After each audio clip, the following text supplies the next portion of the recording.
안녕하세요. 문서탑 문서연 선생님입니다. 이번 시간에는 선생님과 함께 2019학년도 학력평가 주제별 문제풀이를 시작하는 시간입니다.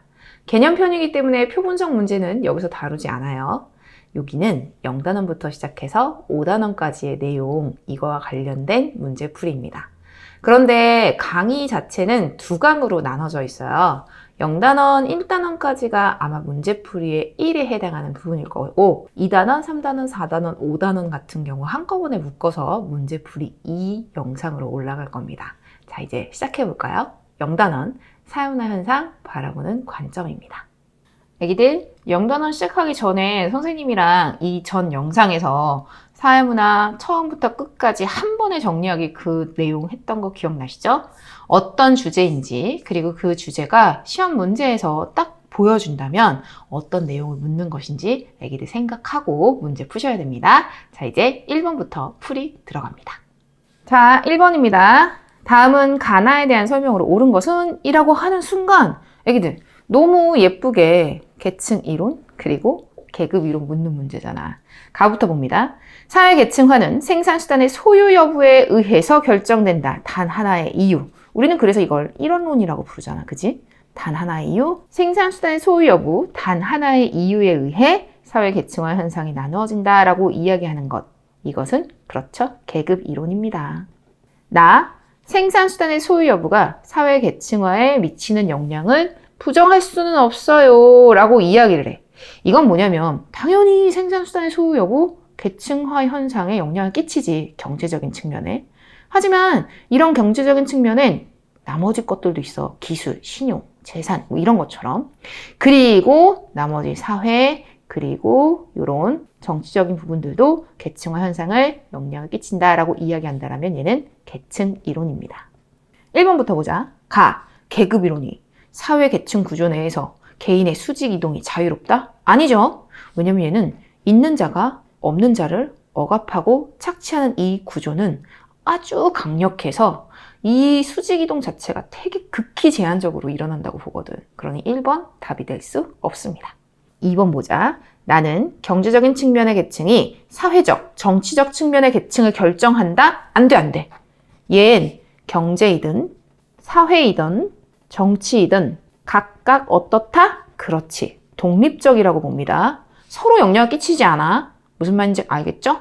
그러니 얘 2번 답이 될 수 없습니다. 나는 동일한 계층에 속한 사람들 간의 강한 연대의식이 형성되기 쉽다? 나가 아니라 얘는 무엇의 특징? 그렇지. 계급 이론의 특징이야. 있는 자들끼리 똘똘 뭉치고 없는 자들끼리 똘똘 뭉쳐서 이런 강한 연대의식을 가지는 것. 따라서 3번도 답이 될 수 없습니다.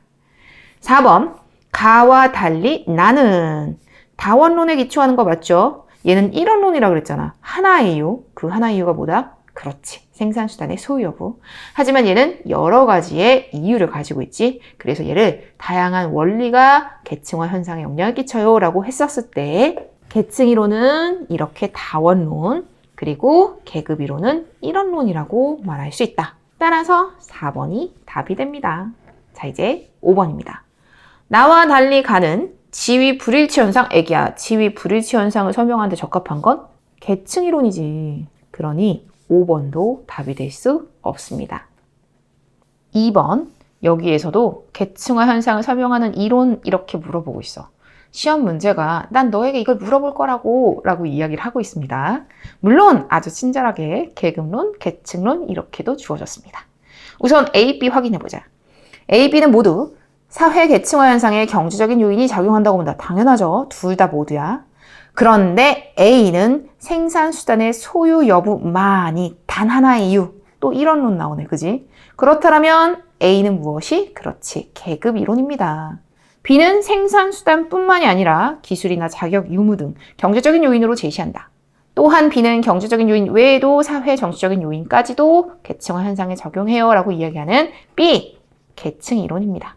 기억부터 볼까? A는 지위 불일치 현상을 설명하는 데 적합하다? 애기, 지위 불일치 현상을 설명하는 데 적합한 건 A가 아니라 B죠. 그러니 기억 답이 될 수 없다. 니은입니다. 동일한 경제적 위기에 속한 구성원 간의 연대의식을 강조한다. 아까 1번에서도 이야기했지. 있는 자끼리 똘똘 뭉치고 없는 자들끼리 똘똘 뭉쳐서 각각의 연대 의식을 강조하는 것. 계급 이론이니까 니은 맞는 말입니다. 디귿. 정치적 불평등이 경제적 불평등의 종속 아니야. 아까 위랑 연결되는 거 계속 보이죠? 같은 내용들을 표현만 다르게 해서 계속 똑같이 물어본단 말이야. 각각 어떻다? 독립적이다. 따라서 디귿 답이 될 수 없습니다. B. 사회 계층화 현상을 연속적 서열화 상태로 보는 건 당연히 계층 이론이죠. 그러니 얜 니은 리을 답은 4번입니다. 여기에서 애기들이 연속 불연속이 뭐예요? 이렇게 질문을 한단 말이지. 잊어버리면 안 되는 거였는데. 지금 선생님의 개념 완성 잠깐 펴봅니다.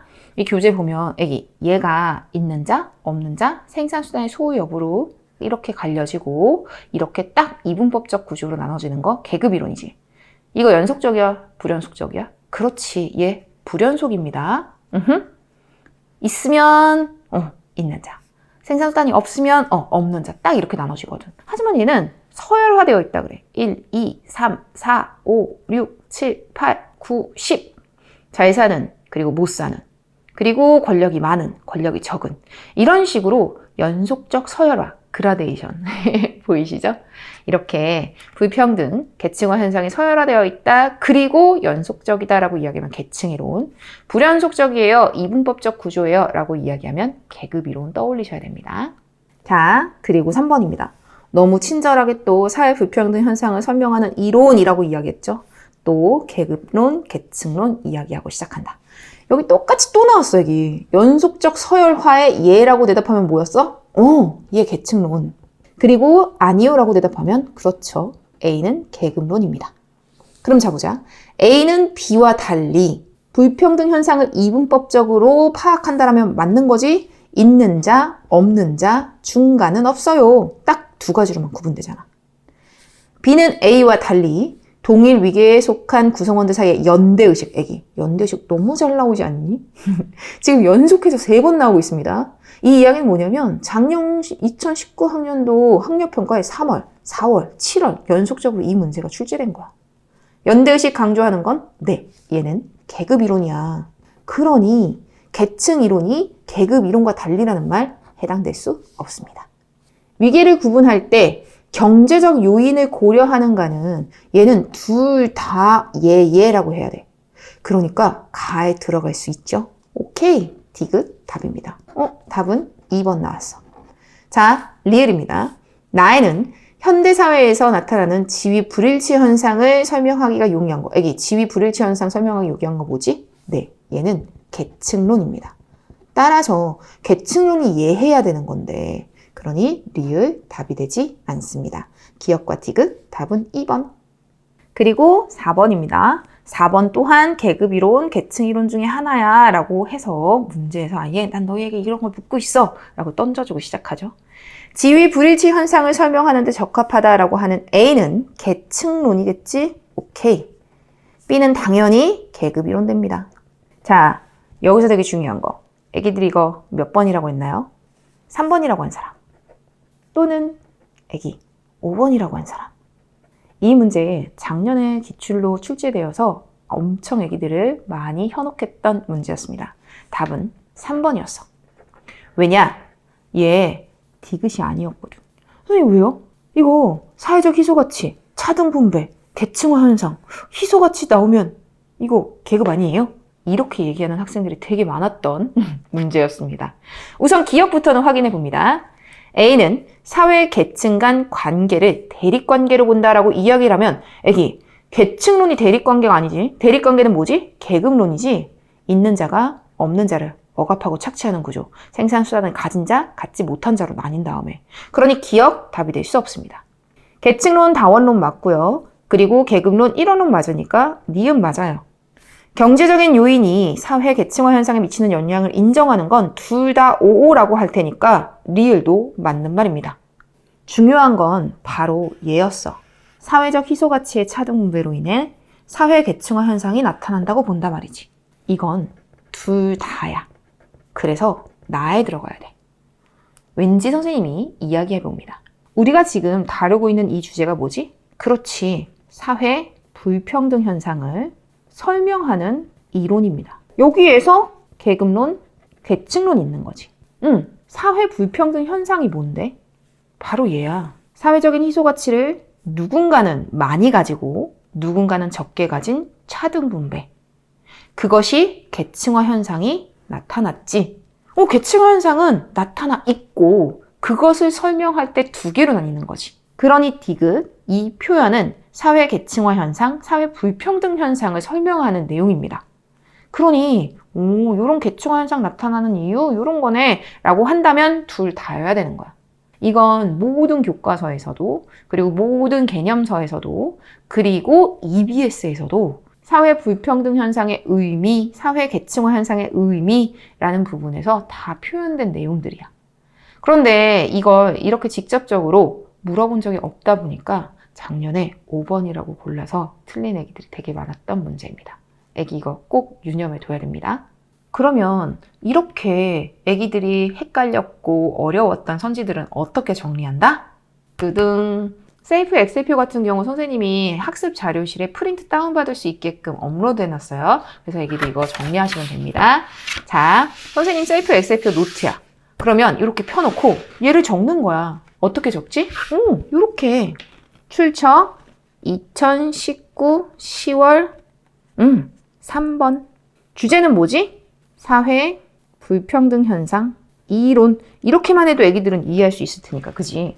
내용을 적는 거야. 사회적 희소 가치의 차등 분배로 인해 사회 계층화 현상이 나타난다 라고 하면 여기에 계층론, 계급론 둘 다 이렇게 적는 겁니다. 왜냐?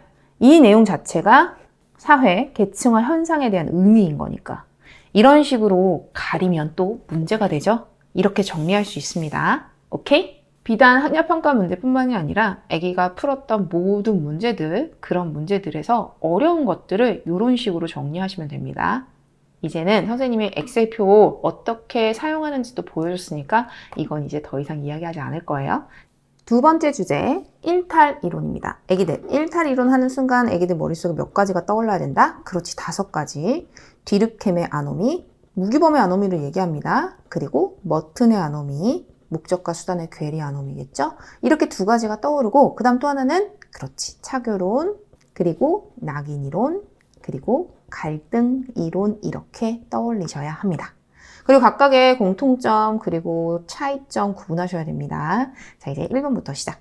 A, B, C 각각 낙인 이론, 디르켐의 아노미, 그리고 차별적 교제 이론 중에 하나야 라고 이야기하고 있어. 우선 급격한 사회변동이 일탈 행동 증가의 원인이다 라고 이야기를 했을 때 예라고 대답한 C가 뭐지? 무규범의 아노미, 디르켐의 아노미입니다. 나머지 2개는 하나는 낙인이고 하나는 차교론이겠지. 그런데 일탈 행동의 대책으로 정상적인 사회 집단 간의 교류 확대. 친구 따라 강남을 갔어. 친구 따라서 일탈행위를 한 거야. 그러니까 얘네들을 못 만나게 하고 오히려 정상적인 애들을 만나게 해라 라는 이야기. 그렇지, 얘라고 대답한 얘네들은 차교론이 될 거야. 그럼 나머지 하나는 당연히 낙인 이론이겠죠. 이제 1번부터 부정적인 자아의 형성 과정에 주목한다 라고 이야기를 하면 애기들, 부정적 자아의 형성 과정은 얘는 낙인 이론의 특징이야. 그러니 A라고 말할 수 없습니다. 그러니 1번 답이 될 수 없다. 2번, 일탈 행동이 학습의 결과. 요거 사회화를 강조한 내용입니다. 사회화를 강조하는 이 이야기, 네, 차교론이야, 차교론. 친구 따라 학습, 배웠다라고 말이지. 즉, 일탈을 사회화했어요, 배웠어요, 요렇게. 그러니 B가 아니라 A여야죠. 2번 답이 되지 않습니다. 3번, 2차적 일탈 행동의 발생 과정이라고 이야기하면 낙인 이론의 특징이야. 처음에 일탈 행동을 했어. 그런데 그 다음에 야, 너 일탈자잖아. 이런 부정적인 인식을 계속 내면화하면서 계속 일탈 행위를 하게 된다라는 이 이야기, 2차적 일탈 행동의 발생 과정이라고 하면 낙인 이론의 특징입니다. 그러니 C가 아니에요. 얘는 B거든요.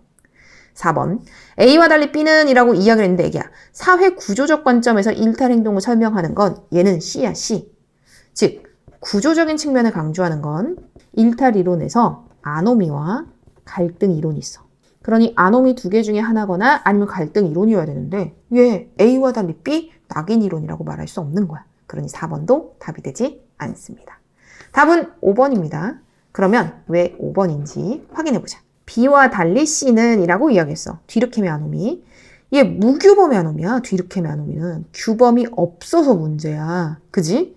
그러니 얘는 일탈 행동의 대책으로 사회 규범의 통제력 회복을 강조합니다.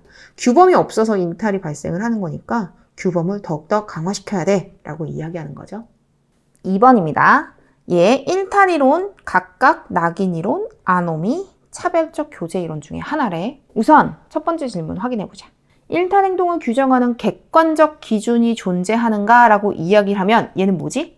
낙인 빼고 나머지는 다 O라고 할 거야. 그러니 A와 C 뭐 하나는 낙인이고 나머지가 아노미, 차교론이 될 겁니다. 오케이?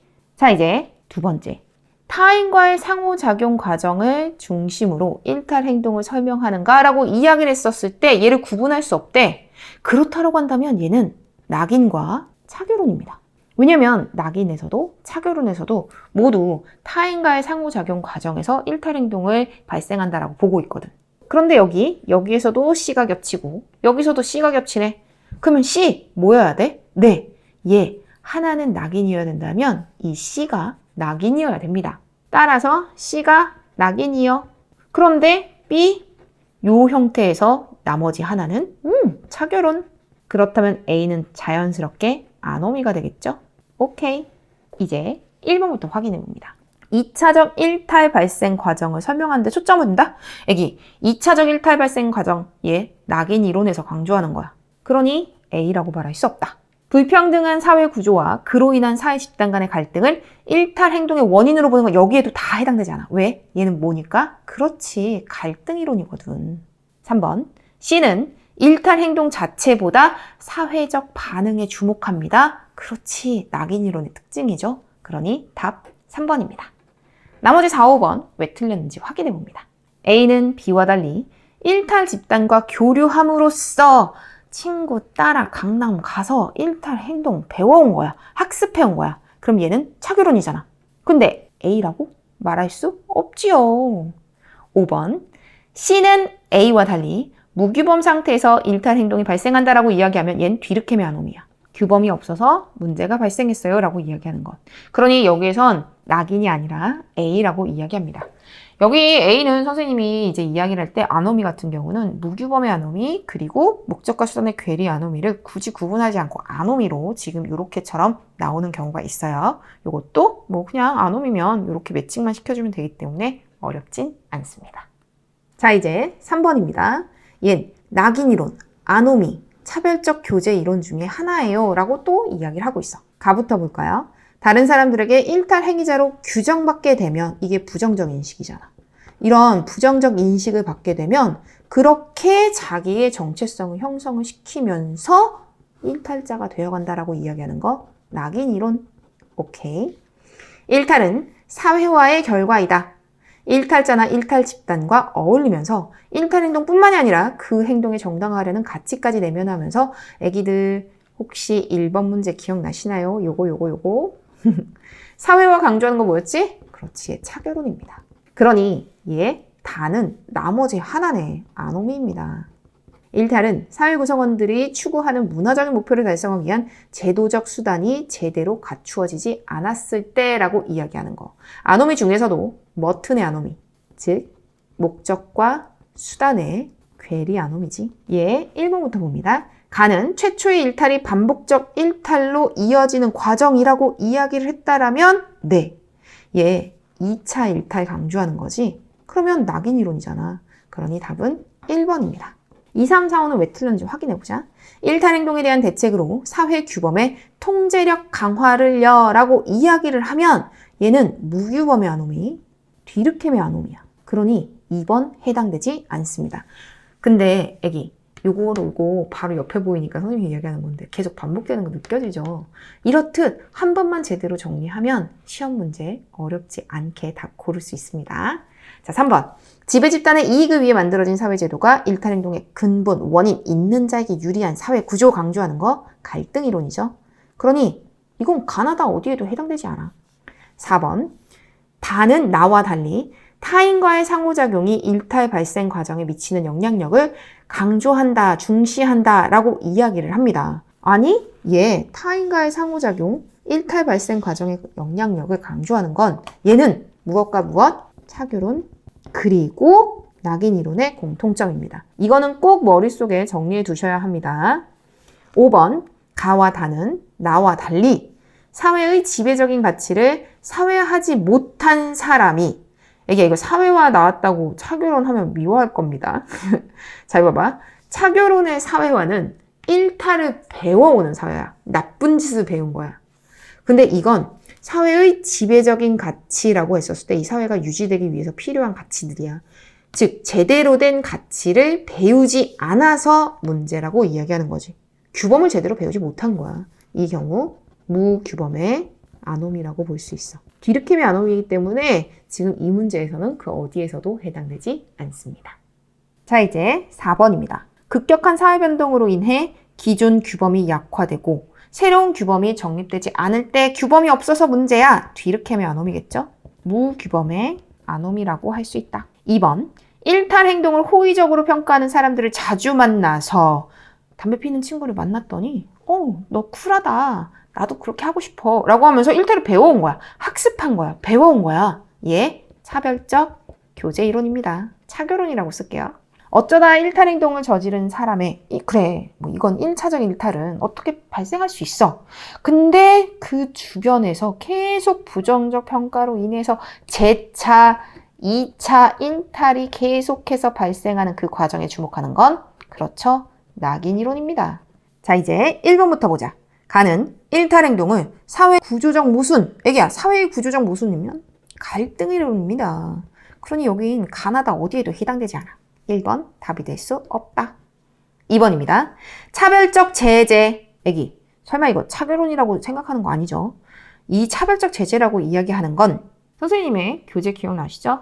이렇듯 똑같이 1차 일탈이 발생한 상황에서 A군에 대해서는 대수롭지 않게 생각하고 B군에 대해서는 부정적인 낙인을 찍어서 결국 B군이 계속 2차 일탈을 발생하게 되는 그 과정.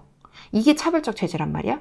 그러니 차별적 제재로 인해서 일탈이 발생해요 라고 이야기하면 낙인 이론입니다. 그러니 2번 낙인 이론입니다. 그러니 2번은 낙인 이론이기 때문에 얘 답이 될 수 없습니다. 3번 다는 목표와 수단 간의 괴리. 이거 뭐지? 머툰의 아노미야. 머툰. 즉 목적과 수단 괴리 아노미. 따라서 다 낙인 이론이라고 말할 수 없다. 4번입니다. 가와 달리 다는 일탈 행동의 기준이 주관적으로 규정된다라고 이야기하면 얘는 낙인 이론. 자, 잠깐 다시 우리 아까 풀었던 2번 문제 옆에 있으니까 잠깐 보자. 일탈 행동을 규정하는 객관적 기준이 존재한다 라고 하면 낙인 빼고 전부다라 그랬어. 낙인은 이게 아니거든. 이게 바로 낙인의 특징입니다. 즉, 일탈 행동의 기준이 주관적으로 규정된다고 보는 것. 이건 낙인 이론. 그러니 답은 몇 번? 네, 4번입니다. 이제 5번. 가, 다와 달리 나는 차교론. 일탈 행동에 대한 대책으로 사회 규범의 통제력 강화. 아니, 이 사회 규범의 통제력 강화 오늘만 3번 나오고 있어. 얘 무규범의 아노미. 디르켐의 아노미죠. 그러니 얘 가야 가. 그게 얘 다 틀렸어. 그지? 그러니 답은 4번입니다. 애기들, 개인과 사회의 관계 묻는 순간 얘는 뭐 묻는 문제? 그렇지. 사회는 실제로 존재해. 실제론. 혹은 아니야. 개인이 더 중요해. 사회는 이름뿐이야. 명목론 묻는 문제입니다. 그리고 이러한 개인과 사회의 관계를 묻는 문제는 너무 친절하게 문제 딱 요렇게 던져주고 시작한다. 지금 바로 옆에 3번도 있으니까. 그리고 애기들 보면 알겠지만 2번, 4번도 다 똑같이 이렇게 문제 주어집니다. 그럼 얘는 뭐 하나는 실제론, 뭐 하나는 명목론이겠네. 혹은 둘 다를 한꺼번에 물어볼 수도 있을 겁니다. 자, 이제 1번 지문 읽어봅니다. 오늘날 가족 해체가 증가하는 문제의 책임은 사회의 그림자에 불과한 개인에게 돌려서는 안 된다. 사회가 더 중요해. 개인은 그림자에 불과해. 개인이 별로 중요하지 않네. 가족 해체의 증가 원인은 사회 구성원들로 하여금 가족 구성원 간의 유대와 소통을 경시하게 만드는 사회에 있어. 사회가 훨씬 더 중요해 라고 이야기하는 이 입장 네, 실제론입니다. 기억, 사회가 개인의 외부에 존재한다고 본다. 실제론의 특징이지. 자, 봐봐. 개개인들이 모였어. 사회는 이 외부에 스페셜하게 따로 존재하는 거야. 그런데 명목론이라면 그냥 개인이 모였다라고 했었을 때 이렇게 그냥 합쳐진 게 사회의 전부 다야. 그러니 외부에 존재한다. 즉, 얘 외제한다라는 말로도 표현할 수 있다. 그러니 얘 실제론 기억 맞는 말. 니은, 사회가 개인의 행동을 강제한다라고 이야기하면 그렇지, 이 사회가 개인에게 시키는 거야. 얘도 맞는 말입니다. 그러니 답 1번 나왔어. 자, 사회는 개인들의 집합체에 붙여진 이름에 불과하다라고 보는 건 명목론이죠. 야, 사회는 중요하지 않아. 사회는 그냥 개개인들이 이렇게 모여서 만든 그냥 그 이름에 불과해 라고 이야기하는 거. 그래서 명목이야, 명목. 리을, 사회 문제를 해결하려면 제도 개선을 강조하는 건 실제론에서 강조하는 부분이야. 의식개혁을 강조하는 건 개개인의 의식개혁이잖아. 그러니 얘는 명목론에서 강조하는 입장입니다. 그러니 의식개혁을 우선해야 돼 라고 한다면 얘는 명목론이겠죠? 오케이.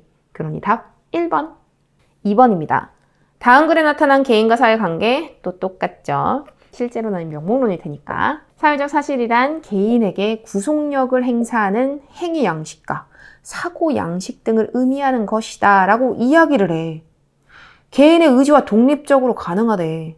예컨대 개인이 시민으로서 의무를 수행하거나 계약을 이행할 때 그는 자신의 외부에 존재하는, 외제하는 법률과 관습에 규정된 의무를 행하는 것이다. 개인이 그러한 규범을 받아들이고 따를 때 강제성을 느끼지 못할 수도 있지만 그렇지 않을 경우 규범은 제재와 처벌 등을 통해 개인에 대해 구속력을 증명한다. 즉, 사회가 개인에게 구속성을 가져요 라고 이야기를 할 때 얘는 당연히 실제론이 되겠죠. 기억부터 볼까요? 사회가 개인의 행동을 제약한다는 점을 강조한다. 띵동! 실제론의 특징. 니은, 사회가 개인의 외부에서 독자적으로 작동한다. 외제하는 사회. 그지? 그러면 얘 실제론의 특징이네. 얘 또한 띵동! 답은 나왔다. 1번. 사회의 속성을 개인들의 속성으로 환원하여 설명할 수 없지요. 환원 불가합니다. 왜냐면 얘 개개인의 외부에 존재하는 사회야.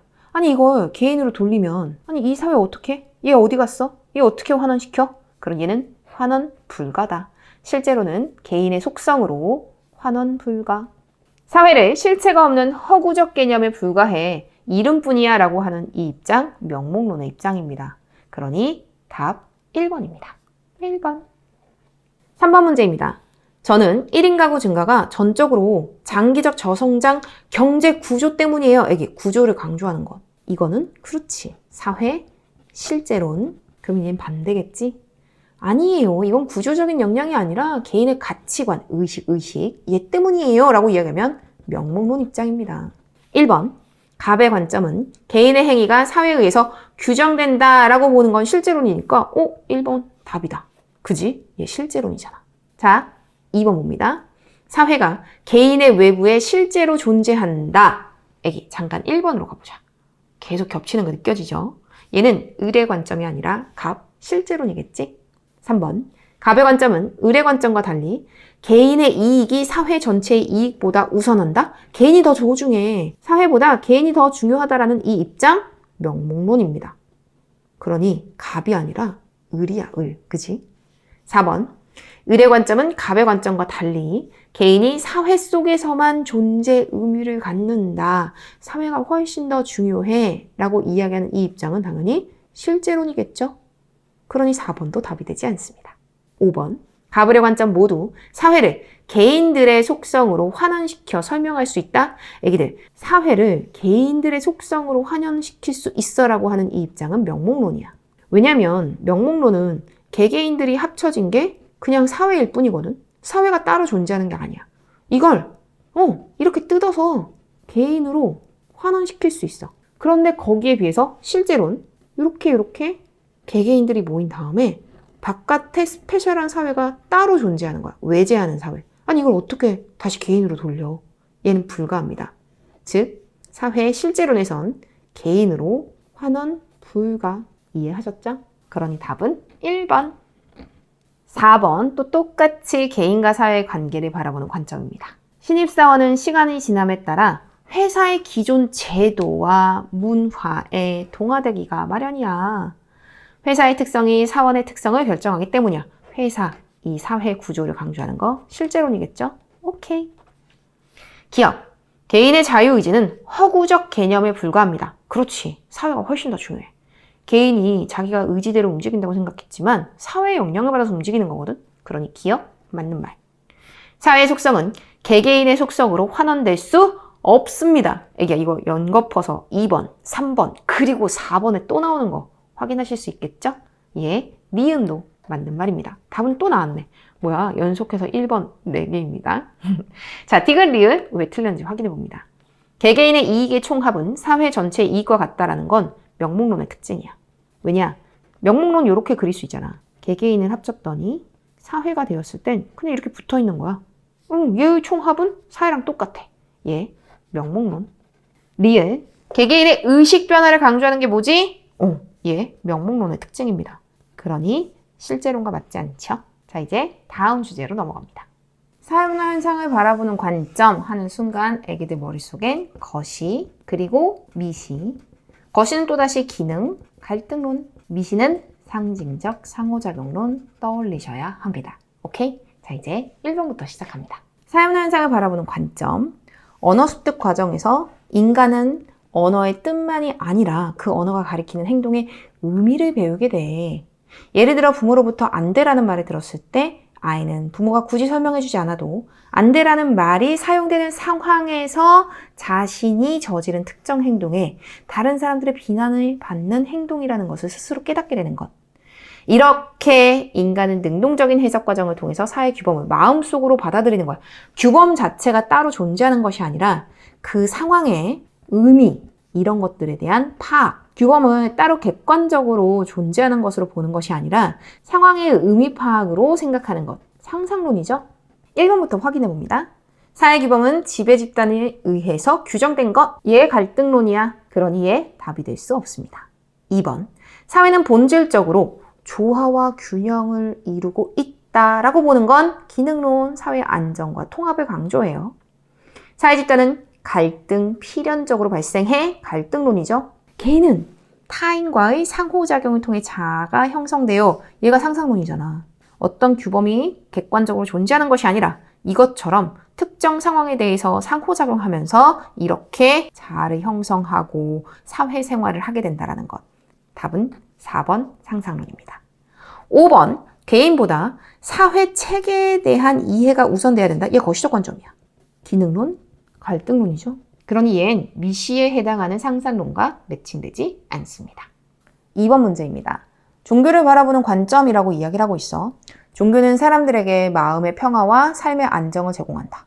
또한 종교는 사회 구성원들의 사회적 연대감과 일체감을 형성함으로써 사회의 질서 유지, 지속성 확보에 기여하는 것, 사회의 안정과 통합을 강조하는데 그 과정에서 종교도 역할을 해라고 이야기한다면 얘는 기능론이죠. 종교가 내세를 강조하는 것은 지배계층의 의도가 반영된 거야. 야, 피지배계층에게 현재의 고통을 감수하여 내세에서 구원을 받을 것을 강조하는 대신에 현 상태의 변혁을 강조하잖아? 그러면 지배계층은 종교 탄압할 걸이라고 이야기하는 거, 예, 갈등론입니다. 갈등론의 대표적인 사상가라고 이야기하면 마르크스 볼 수 있을 거야. 물론 마르크스가 나는 갈등론자야 뭐 이렇게 이야기하진 않았습니다. 마르크스 자체는 유물론을 가지고 세상을 바라봤고 그 과정에서 종교를 엄청 비판했거든. 야, 종교는 인민의 아편이야 뭐 이렇게 말할 정도로. 이제 나중에 사회학자들이 그러한 관점을 갈등론의 관점으로 이렇게 분류한 거죠. 그러니 갈등론에서는 종교를 좋아하지 않는다. 종교란 인민의 아편, 이런 식으로까지도 생각한다라는 거. 자, 이제 기억부터 확인합니다.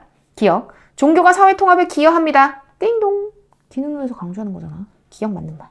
니은. 나는 종교가 현재의 불평등을 정당화하는 수단이라고 봅니다. 갈등론에서 맞는 말이죠. 그러니 기억, 니은, 답은 나왔다 벌써. 1번.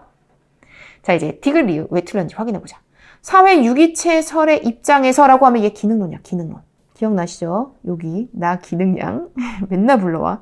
심장은 심장의 역할을 하고 폐는 폐의 역할을 해서 얘는 심장은 폐에 의존하고 폐는 심장에 의존해서 유지되는 하나의 이러한 생명체, 유기체처럼 사회의 각 부분들도 상호 의존하는 관계 속에서 사회가 유지되라고 하는 거 기능론이죠.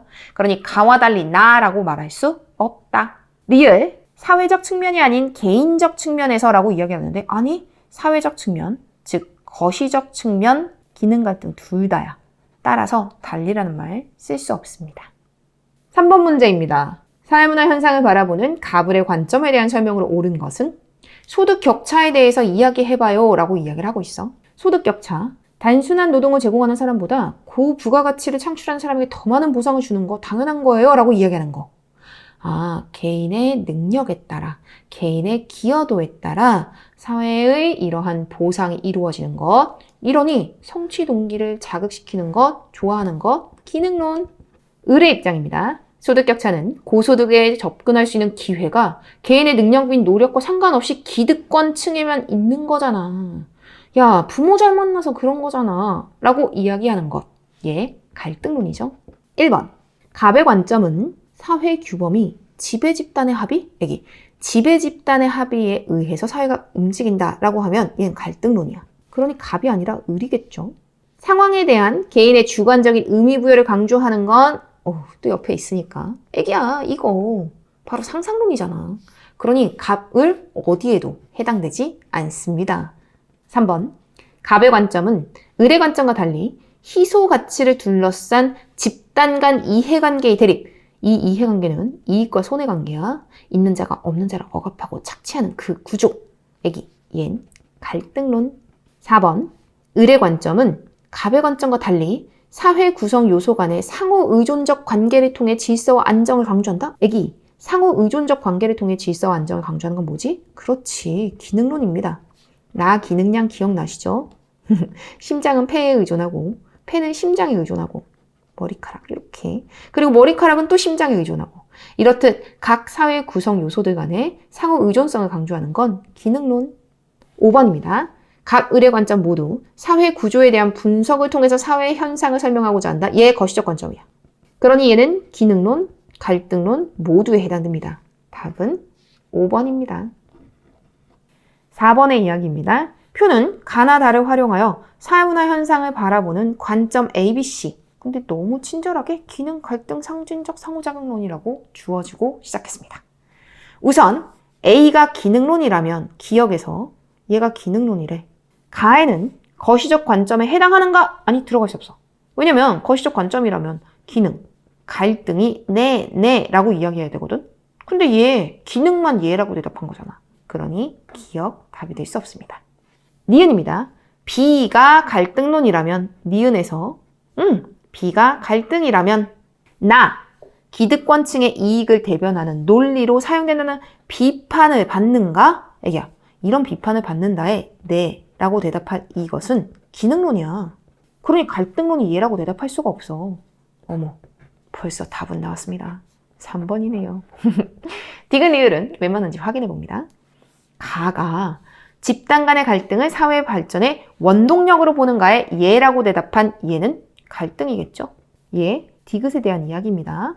그렇다라고 했었을 때 다가 얘라고 대답하는 사회적 상황에 대한 개인의 주관적 의미 부여를 강조하는 건 얘는 상상론입니다. 왜? 여기서 끌고 오는 거야. 선생님은 한눈에 보기 쉽게 여기다 정리할 뿐입니다. 그렇다면 여기 B는 여기 갈등, 여기 상상, 나머지 하나는 기능이겠죠? 디귿은 맞는 말이네. 그러니 디귿은 O. 리을입니다. 나, 여기에서 사회는 스스로 안정을 유지하는 성향이 있는가? 라고 이야기를 한다면 리을, 얘라고 대답한 얘가 기능론일 거야. 다에서 또 끌고 옵니다. 여기에서 사회적인 합의는 특정 집단의 강요로 이루어지는가에 얘라고 대답한다면 갈등이겠죠? 그럼 나머지 하나는 상상이어야 돼. 여기 A는 상상론, B는 갈등론이다? 와우, 리을도 맞는 말이네. 그러니 답은 디귿, 리을 3번입니다. 5번입니다. 가족 문제를 바라보는 관점이라고 했을 때 가족 내에서 여성을 억압하는 성차별적 위계 구조로 인해서 가족 문제가 발생해 강자가 약자를 억압하고 착취하는 구조. 이러한 구조가 문제야 라고 이야기하는 건 갈등론이죠. 나, 가족 문제는 가족 외적 체계와 유기적인 의존 관계 속에서 나타난다. 이런 유기적 관계를 강조하는 거 기능론인데, 이런 유기적인 관계가 제대로 움직이지 않으니까, 작동하지 않으니까 가족 문제 발생한다라고 보는 거, 얘는 기능론 됩니다. 우선 1번, 가족 문제를 애기야 사회 병리적 현상으로 보는 건 갈등론이 아니라 기능론이지. 그러니 1번 답이 될 수 없습니다. 2번, 가족 구성원 간의 갈등이 필연적이다, 갈등론이야. 그러니 나도 답이 될 수 없습니다. 3번, 가와 달리 나는 가족 문제가 사회 통합을 저해하는 측면을 강조한다라고 이야기를 했어. 나에서 기능론입니다. 갈등을 좋아하지 않아. 왜냐면 이러한 가족 문제가 발생을 했어. 갈등이 발생한 상황이야. 그러면 사회 통합을 저해한다라고 보거든. 그러니 답 3번입니다. 자, 여기서 약간 선생님이 설명을 하나 들어갑니다. 갈등이 존재한다. 이건 갈등론에서도 네 라고 대답할 것이고, 기능론에서도 네 라고 대답할 거야. 하지만 갈등에 대한 입장이 달라. 얘는 갈등 이 부분이 사회 발전의 원동력이라고 인식합니다. 하지만 기능론에서는 이 갈등이 좋은 게 아니야. 사회 통합을 저해하는 거거든. 그래서 일시적 불균형 상태라고 인식합니다. 따라서 이러한 사회 통합을 저해하는 이런 갈등은 없어질 거라고 생각하는 건 거지. 이해하셨죠? 그러니 답 3번 이렇게 연결된다라는 거. 자, 이제 4번을 봅니다. 애기들, 안정적인 가족 관계를 위해서 가족 내 성별 분업을 강조하는 건 오히려 기능론 쪽이야. 왜냐면 애기야, 다시 또 기능론. 나 기능량입니다. 머리카락은 머리카락의 역할을 하고, 심장은 심장의 역할을 하고, 폐는 폐의 역할을 해서 이 생명체가 유지되잖아. 그러니까 이런 분업이 필요해 라고 이야기를 하면 사회 유기체설을 이야기하는 기능론인 거야. 기능론. 5번, 가족 문제가 가족 구성원 간의 상호작용 양상에 따라 다르게 나타난다. 이건 상징적 상호작용입니다. 왜냐면 이건 의미 부여된 상황이 중요해. 그에 따라 각각 다른 양상으로 가족 문제가 발생해라고 이야기하는 거거든. 그러니 얘는 가나 모두에 해당되지 않습니다. 답은 3번. 6번 문제입니다. 학교 교육을 바라보는 관점, 하나는 기능론, 하나는 갈등론 중에 하나래. 학교 교육을 통한 사회 이동의 가능성을 과소평가한다는 비판을 받는다. 애기 봐봐. 학교 교육 통해서 이동의 가능성을 강조한다면 기능론일 거야. 너가 열심히 일하면 넌 부자가 될 수 있어. 너 상류층이 될 수 있어. 라고 얘기하는 거. 하지만 여기에서 가능성을 과소평가한다라고 본다면 얘 A는 갈등론이 되겠죠. 당연히 B는 기능론입니다. 1번, 사회 통합을 위한 학교 교육의 순기능을 강조하는 건 A, 갈등론이 아니라 기능론 쪽. 각각의 사회 제도가 사회 통합 유지 발전에 기여해요 라고 하는 게 기능론의 특징이니까. 학교 교육이 사회 불평등 구조를 재생산한다라고 본다면 얘는 갈등론입니다. 있는 자가 자신들의 부와 이러한 모든 권력, 이런 것들을 자기 자식에게 주려고 교육 제도나 이런 구조도 그렇게 만든 거야 라고 보는 입장이지. 그러니 학교 교육의 내용도 있는 자에게 유리하다라고 보는 건 기능론이 아니라 갈등론. B와 달리 A는 학업 성취가 개인의 노력에 비례한다. 애기야, 열심히 해봐. 그러면 넌 많은 성취를 가져갈 수 있어 라고 하는 거 기능론 입장이죠. 그러니 얘 또한 갈등론과 매칭될 수 없다. 학교 교육을 통해 사회화가 이루어진다고 보는가? 아니요, 예. 자, 여기서 되게 중요해. 이 내용 자체는 기능론도 갈등론도 모두 예라고 대답할 거야. 그러니 가에 들어갈 수가 없어. 다만 기능론 같은 경우는 사회의 지배적 가치에 대한 사회화를 강조할 것이고, 여기서 지배적 가치라는 건 대한민국 유지하기 위한 유교 이런 것들을 의미하는 겁니다. 갈등론 입장에서는 지배, 계층의 가치가 강요되는 것으로 사회화로 인식하는 거지. 이해하셨죠? 자, 이제 답은 나왔습니다. 1, 2, 3, 4가 다 답이 아니니까 답은 5번이겠죠? 5번. 학교의 교육 내용이 사회 전체의 합의다라고 이야기를 한다면 얘는 기능론입니다. 따라서 답 5번입니다. 이제 1단원으로 넘어갑니다. 사회문화 현상 탐구 단원이죠. 사회문화 현상이 뭐야? 이거에 포커스를 맞춰서 사회문화 현상의 특징, 그리고 사회문화 현상의 연구 방법, 그리고 사회문화 현상을 연구할 때 자료 수집 방법이라든지 아니면 실증적 연구의 타당성 등을 다루는 단원입니다. 자, 첫 번째 주제, 사회문화 현상 그리고 자연현상 구분하는 문제입니다. 확인해 봅니다. 기억, 여기야. 눈폭풍이 중부 지역을 강타했다? 인간의 의지와 상관이 없지. 기억은 자연현상입니다. 많은 가구가 정전 피해를 입었고 복구 작업이 진행되고 있어요. 사문현상이죠. 디귿. 기상당국은 11월 눈폭풍이 이례적이라며 추가 피해를 경고했어요. 얘 또한 사문입니다. 자, 1번부터 확인해보자. 자연현상이 보편성보다 특수성이 강하다고? 말이 안 되지. 자연현상은 보편성만 나타납니다. 그러니 1번 답이 될 수 없습니다. 2번, 가치 함축적 현상. 애기야, 이거 사문현상의 특징이잖아. 그래, 니은 맞는 말이네. 답 2번 나왔다. 3번, 존재 법칙에 의해서 설명되는 건 얜 자연현상의 특징이야. 따라서 디귿? 에이, 맞지 않죠. 3번 답이 될 수 없습니다.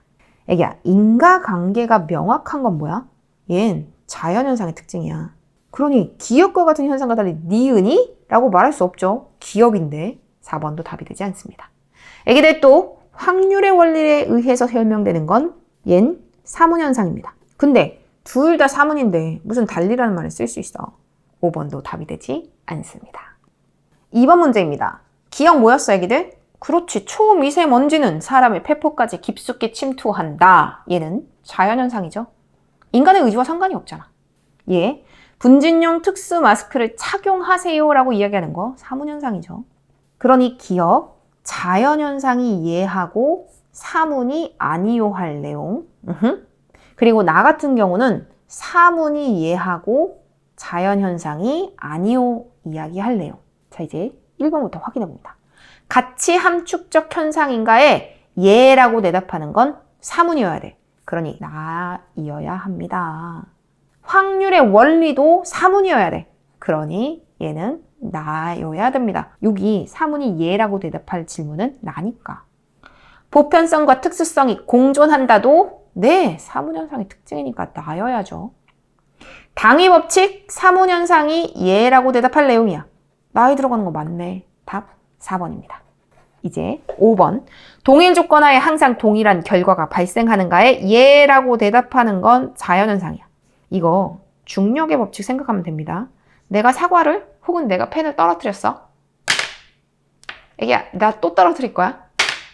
항상 떨어집니다. 이렇듯 동일 조건하에 동일한 결과가 발생하는 건 자연현상의 특징. 그러니 나가 아니라 가에 들어가야죠. 자, 3번 보자. 기억과 니은과 같은 현상이 일반적인 특징. 또 똑같이 사문현상, 자연현상 묻는 문제입니다.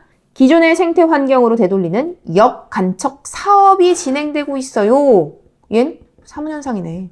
니은, 갯벌 생태계는 원래대로 회복되어 안정적으로 작동할 수 있어요 라고 하면 얘는 그치 자연현상이네. 기억 사문, 니은 자연.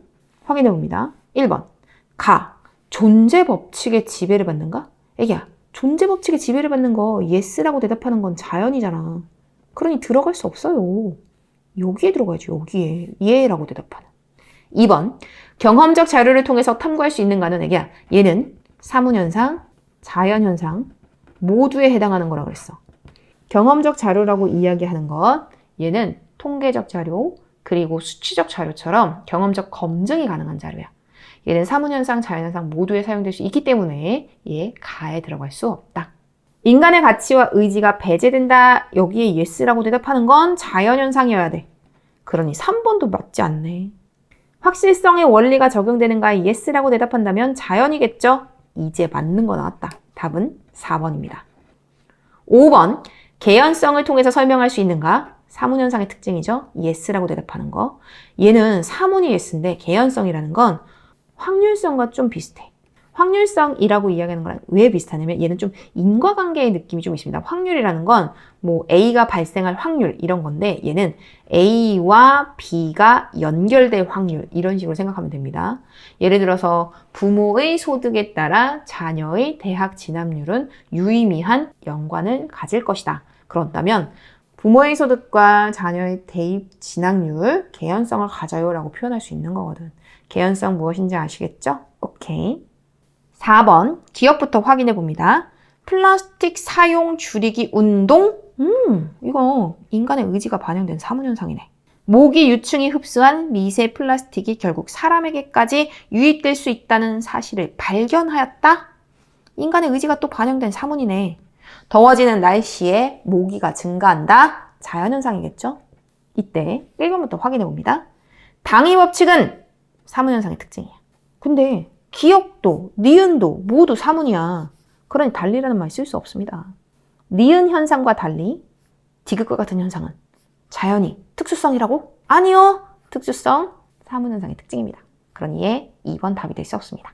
확실성은요? 라고 이야기를 하면 자연현상이야. 그런데 디귿과 같은 현상과 달리 기역이라고? 기역 사문이라니까. 그러니 얘도 답이 될 수 없습니다. 4번 디귿, 자연현상과 달리 니은, 요거 사문현상은 같이 함축적 맞죠? 그러니 4번입니다. 디귿과 같은 현상에 비해서 기역과 니은과 같은 현상, 사문현상의 특징이야. 사문현상은 인과관계가 나타나기는 해. 하지만 명확하지는 않습니다. 사문, 인과관계는 존재합니다. 버트 불명확해요. 이해하셨죠? 그러니 5번도 답이 되지 않죠. 애기들, 연구 방법 하는 순간 뭐 묻는 문제? 네, 얘는 양적 연구, 질적 연구 묻는 문제입니다.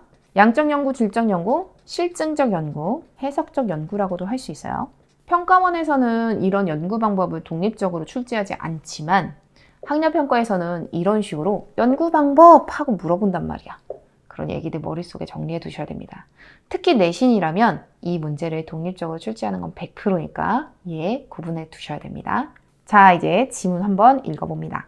자연현상과 마찬가지로 사문현상에도 규칙성이 존재한다고 보는 사람들은 A를 통해서 사문현상을 연구해야 한다고 주장한다. 여기 A는 실증적 연구라고 볼 수 있겠네.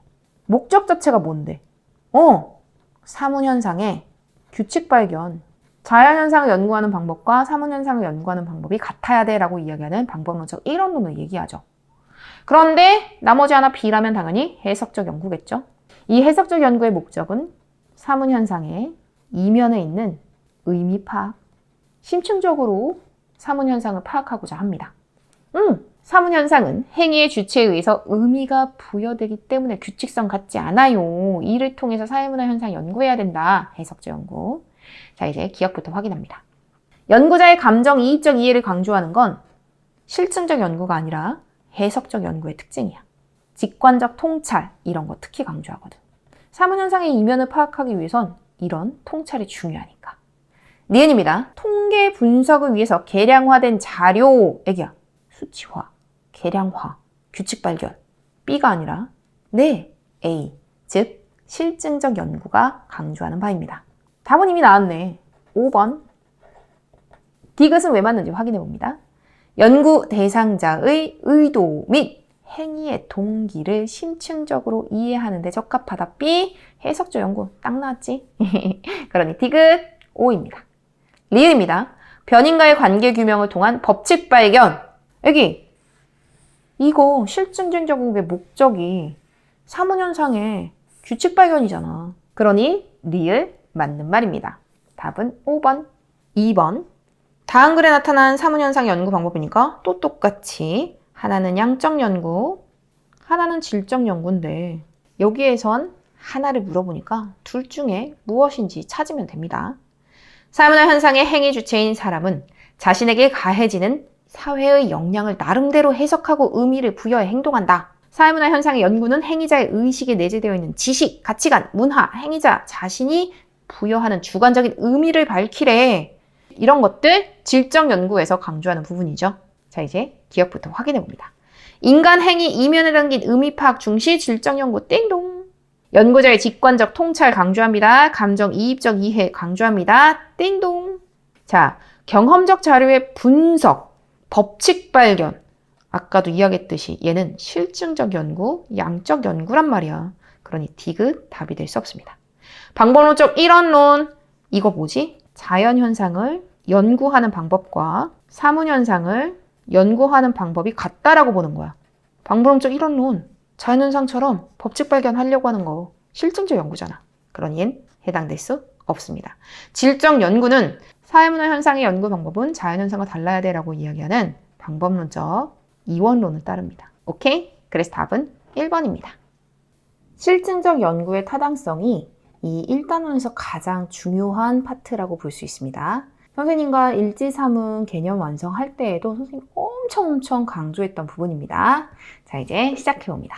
갑은 청소년의 스마트폰 사용 시간이 행복감에 미치는 영향에 대해 연구하고자 하였다. 여기 연구 주제에 이렇게 나오면 얘가 뭐다? 그렇지, 모집단. 기억나시죠? 모집단에 막 동그라미 치는 거. 스마트폰 사용 시간이 원인일 것이고 행복감이 그의 영향을 받는 결과일 거야. 근데 얘는 독립변수, 얘는 종속변수 확인할 수 있어. 물론 이거는 가설은 아닙니다. 왜냐면 원인과 결과만이 나와 있을 뿐 그에 대해서 명확하게 규정되어 있지 않기 때문에. 가설은 여기 나온다. 청소년의 스마트폰 사용 시간이 적을수록 스마트폰 사용 시간이 적을수록 행복감은 높을 것이네. 전국의 고등학생 중 남녀 학생 2만 명을 대상으로, 얘가 표본이야. 표본 동그라미. 오케이. 설문조사. 자료 수집 방법 설문조사 선택했네. 스마트폰 사용 시간과 행복감에 대한 자료를 수집하였다. 갑은 수집한 자료를 통해 분석하여 스마트폰 사용 시간과 행복감 지수, 별표, 개념의 조작작성이 이루어졌지. 무엇에 대한 개념의 조작작성이야? 그렇죠. 요 행복감이라고 하는 종속변수에 대한 개념의 조작적 정의가 여기서 이루어진 거야. 개념의 조작적 정의 별표하는 거 기억나시죠? 부의 관계에 있다. 반비례. 결론을 내렸다. 가설이 맞았네. 가설은 수용되었다. 이에 대해서 갑은 스마트폰 사용 시간이 적은 학생들은 스마트폰 사용 대신에 스포츠를 즐기거나 친구를 만나는 등 사회적 활동을 하기 때문에 행복감이 높은 것이라고 보았다. 자, 이제 기억부터 확인해 봅니다. 기억 단계에서는 연구자의 가치 개입이 이루어진다? 당연하죠. 애기들, 실증적 연구 단계 몇 단계? 8단계. 문제제기, 가설 설정, 연구 설계, 자료 수집, 자료 분석, 가설 검증, 일반화 활용. 그 중에서 1, 2, 3, 8 같이 개입되는 단계입니다. 그러니 기억, 연구 주제의 설정, 문제 제기야. 그러니 당연히 같이 개입? 맞는 말입니다. 기억, 띵동. 니은, 애기야, 니은이 모집단? 아니야. 이거 아무것도 아니라고. 청소년이 모집단이야. 연구 주제의 대상, 가설의 대상, 그것이 모집단입니다. 그러니 해당될 수 없습니다. 디귿은 표본 맞아요. 그러니 니은, X. 디귿입니다. 리을은 종속변수에 대한 조작적 정의가 반영된 것이다. 띵동! 애기, 나는 이 보기를 보지 않고도 우리의 독립변수, 종속변수 구분하고 그 다음 개념의 조작적 정의 찾고 모집단, 표본집단 찾고 그 다음 자료 수집 방법 확인하고 이렇게만 해도 애기들 정말 쉽게 문제 풀 수 있는 거 보이죠? 오케이. 기억, 디귿, 답은 2번입니다. 미음! 애기야, 가설이 기각이 아니라 수용되었지. 반비례 맞잖아. 부의 관계가 나타났잖아. 그러니 기억 디귿 답은 2번입니다. 2번 문제입니다. 얘 또한 연구 주제 학교 폭력 가해 행동. 얘가 결론이겠네, 그지? 얘가 결과야, 결과. 청소년 공감 능력이, 그지? 미치는 영향. 이렇게 이야기합니다. 연구 주제에 이미 거의 가설과 똑같이 나오기 때문에 얘네들이 모집단 청소년들. 공감 능력이 높은 청소년일수록 학교 폭력 가해 행동을 적게 할 것이다. 이게 가설이야. 전국 청소년 중 1000명을 무작위로 선정했어. 이거에 대한 표본이겠죠? 오케이, 표본 동그라미. 설문조사 통해서 체크, 질문지법 선택했습니다. 학교폭력 가해 행동 횟수와 공감 능력 검사의 점수를 이라고 이야기를 했어. 애기야, 얘 뭐야? 개념의 조작적 정의가 이루어졌습니다. 무엇에 대한? 그렇지, 독립변수에 대한 개념의 조작적 정의 이루어졌어요. 설문조사에 참여한 청소년 중 학교폭력 가해 행동 횟수가 많은 청소년 20명에 대해 면접을 실시하였다. 애기, 여기 20명에 대해서는 면접도 실시하였네. 그럼 얘는 설문지 그리고 면접, 이 두 가지의 자료 수집 방법을 사용했다는 거 확인할 수 있습니다. 자료 분석. 설문조사를 통해서 수집한 자료는 통계 처리, 면접을 통해 수집한 자료는 내용을 녹음하여 기록 후 코딩 분석. 분석 결과입니다. 청소년 공감 능력 정도는 학교 폭력 가해 행동 횟수와 음의 관계. 얘가 크면 얘가 적고. 그럼 얘 가설은 수용되었네. 그죠? 오케이. 1번부터 확인해 봅니다. 기억은 독립변수다. 틀렸어. 기억 여기 세모 쳐 있어. 종속변수야, 종속변수. 결과잖아. 그러니 얘 종속변수예요. 1번 답이 될 수 없습니다. 디귿입니다. 애기야, 통제 집단, 실험 집단 나올 수 없어. 이건 실험법에서만 쓰이는 거야. 그러니 설문지법, 질문지법 사용했는데 통제 집단, 실험 집단 이야기할 수 없습니다. 그리고 3번입니다. 리을은 기억의 조작적 정의에 해당한다. 공감 능력 검사의 점수를 측정하여 라고 이야기를 했어. 학교 폭력 가해 행동이 아니지. 공감 능력에 대한 개념의 조작적 정의입니다. 그러니 기억이 아니야. 니은에 대한 조작적 정의라고 봐야 돼. 4번입니다. 비읍은 양적 자료. 그렇지. 설문조사한 내용은 양적 자료. 면접 통한 자료는 질적 자료. 맞는 말이죠. 둘 다 1차 자료는 맞습니다. 그럼 답 4번이겠네. 자, 그리고 5번. 애기야, 가설 기각됐어? 수용됐어? 수용되었습니다. 연구자가 설정한 가설이 그대로 유의미하게 나왔으니까 기각이 아니라 수용되었어요. 답은 4번입니다. 1단원의 마지막 문제입니다. 밑줄 친 기억부터 미음에 대한 옳은 설명만을 보기에서 고른 것은 연구 주제 A국 국민의 다문화 수용성에 대한 연구라고 이야기를 하고 있어.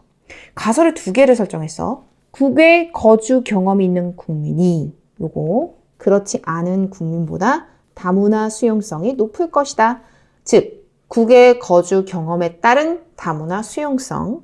또 하나는 다문화 교육 이수 경험이 있는 국민이 그렇지 않은 국민보다 다문화 수용성이 높을 것. 즉, 다문화 교육 이수 경험과 수용성 간의 관계. 그러니 이렇게 가설 2개 설정됐습니다. A국 국민 1000명을 선정하여 6개월 이상 국외 거주 경험 유무, 그리고 다문화 교육 이수 경험 유무, 다문화 수용성 지수를 파악해서 설문조사 실시했습니다. 설문조사했네. 얘 수용성 지수 하는 순간 애기 얘 뭐야? 그렇지. 얘 수용성이 높을 것이다에 대한 개념의 조작적 정의입니다. 그리고 마지막 자료 수집 결과 이렇게 표시를 해놨어. 애기들 이거 몇 번이라고 했나요?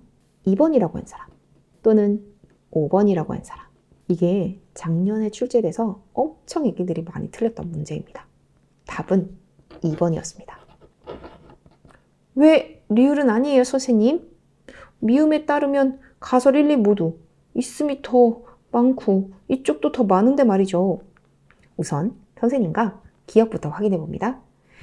이 기억 같은 경우 가설 설정하고 그리고 그 수치에 대해서 분석하는 내용 당연히 실증적 연구이기 때문에 방법론적 이론론 맞는 말입니다. 그리고 니은과 디귿 모두 표본이다 라고 이야기를 했는데 애기야 여기서 니은 뭐야?